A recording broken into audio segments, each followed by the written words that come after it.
Saudi প্রবাসীদের জন্য বিশাল সুখবর বা সৌদিগামী প্রবাসীদের জন্য বিশাল সুখবর। যারা বাংলাদেশ হয়ে সৌদি আরবে আসবেন বা বাংলাদেশ থেকে সৌদি আরবে নতুন আসবেন, আপনাদের বর্তমানে সবচাইতে বিশাল সমস্যাটি হচ্ছিল বিমান টিকিট। একটি বিমান টিকিট 1 লাখ টাকার উপরেও কিন্তু হয়ে গিয়েছিল।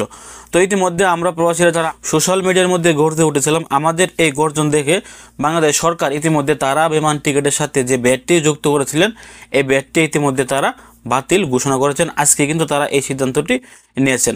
তারা জানিয়ে দিয়েছেন যে এখন ঢাকা থেকে সৌদি আরবে আসতে হলে একজন প্রবাসী শুধুমাত্র 54,000 বাংলা টাকা দিয়ে একটি বিমান টিকিট কাটতে পারবেন। যে টিকিটটি আগে 1 লাখ টাকার উপরে ছিল বা 95-98,000 টাকা ছিল, এই টিকিটটি এখন আপনারা শুধুমাত্র 54,000 থেকে 55,000 টাকার ভিতরে একটি বিমান টিকিট আপনারা কাটতে পারবেন। আপনারা স্ক্রিনে বেশ কয়েকটি নিউজ দেখতে পাচ্ছেন। আজকে কিন্তু বড় বড় বেশ কয়েকটি চ্যানেলে এই নিউজটি ইতিমধ্যে ফলো করে প্রকাশ করা হয়েছে।